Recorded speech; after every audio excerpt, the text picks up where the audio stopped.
right, so let's talk about your feather fans and your finger fans. It started as just one act. I competed with it at Burlesque Hall of Fame, and now I use that prop in different acts as well.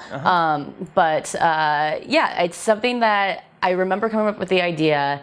I was in Minneapolis at a festival, surrounded by creative, amazing people, but I was like sitting at the breakfast table, and it just sort of popped into my head of, oh, what if you did that? Because I had never done a feather fan dance before and was sort of intimidated by doing a feather fan dance.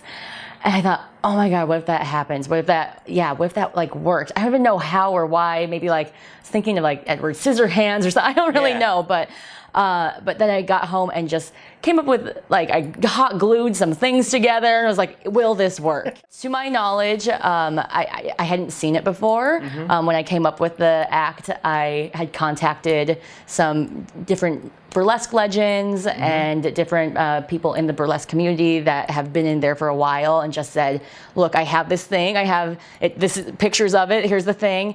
Do you know of anyone else who does this? Is there another legend who does this? Is there someone who came up with this? Just because at the very least I wanted to contact them, and if it had been done before, see if I could like get their permission or just whatever, just like talk to them, see what the things are. And to their knowledge and to my knowledge, no one else had done it. So you had your first act that you did with it.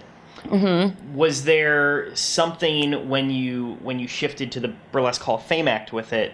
Were there things that you were like, okay, I've worked with this enough now. Now I know how I want to use the prop to express something. Was it? Was there any kind of? Yeah, I think the more minds you can get on something, the better. So the original act that I had, I also did it at Theater Bazaar in Detroit. And I think it was Tigger who had said something like, what if you have regular fans before you reveal that?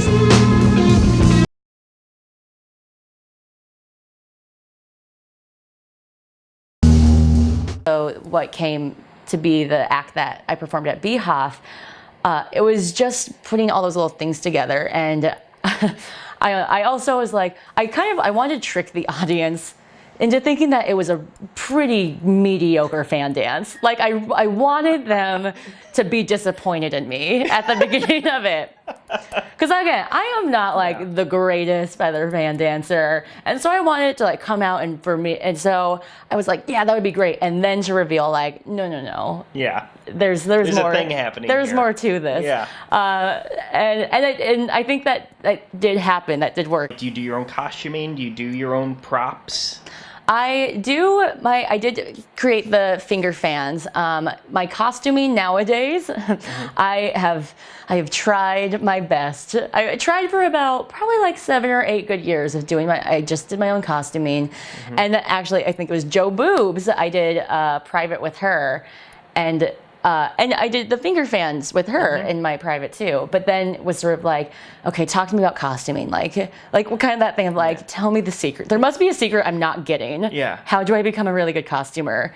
And she just told me, she was like, it's okay if costuming isn't your thing. That's okay. So from that point on, I'm like, I will pay money for people to construct costumes for me. Yeah. Every now and again, I'll come up with something or whip something up. And I can rhinestone. I can get in my rhinestone zone, but other than that, yeah. So for the finger fans, I created the actual finger fans, but then the feather fans, and then pretty much the rest of the costume was all developed by Starshine, who's a costumer and burlesque performer out of Denver, although I think she's moving to St. Louis, or she did just move to St. Louis. Okay. So yes, and I've worked with her several times when I was in Denver. So you've got your feather finger fans. Are you approaching the act construction from that point of view, or do you find music that you like first? Like where did you start with that act, and where do you typically start?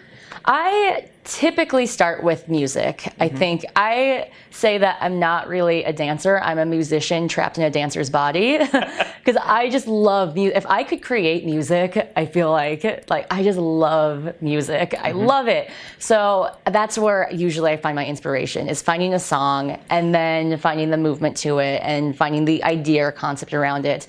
I've found that when I've had to do it the other way, like for theme shows or for whatever reason, and I find the idea first and then have to find a song that matches it, those aren't the acts that stay with me. So this one, I had this song. I love Jimi Hendrix. I love Red House. I've been wanting to do Red House for so long and just didn't think that I could do it justice. So not to say that I'm now doing it justice, but I'm trying at least because it's an epic song. It's so good. So I had that song as like on a playlist of like one day. And then when I created these and after I got the feedback from other people, and then I was sort of like, what if I tried to put this prop with this song?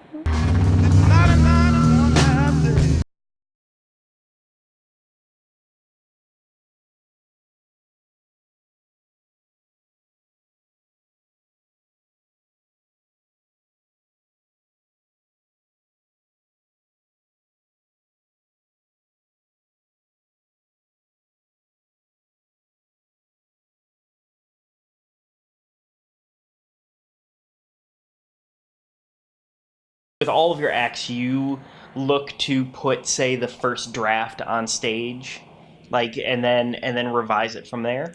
Yeah, I would say so. I have confidence in myself too that first draft I put on isn't so awful that like it's still entertaining. It's still of a performance-worthy quality, but maybe the costume isn't totally there, or maybe there's spaces that aren't totally complete, or there's gimmicks or nuances or tricks or things that aren't totally there. But yeah, just getting it on stage, because also I've found that the best performances come from your ability to connect with the audience, and there's no way you can practice that. You can practice like the times, or like this is where I'm going to do it, but you can't flesh that out without having the breathing, living people right there in front of you. So I usually was someone who was like, everything has to be exactly choreographed and very like a very controlling sort of performer. And I've tried and really loosened up, and I think that's been a good benefit to me. But it's like, just get it on stage, and then it'll work itself out, and it'll grow, and it'll have so much more potential to grow once you're doing it in front of people.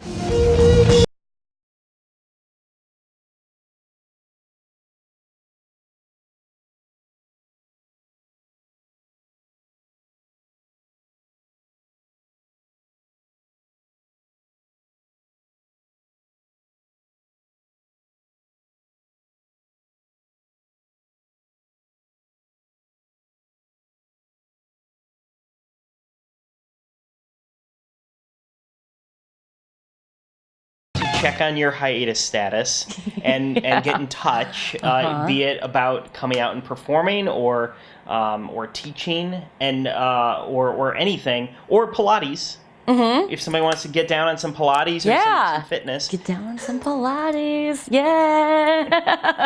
How do they get a hold of you? You can.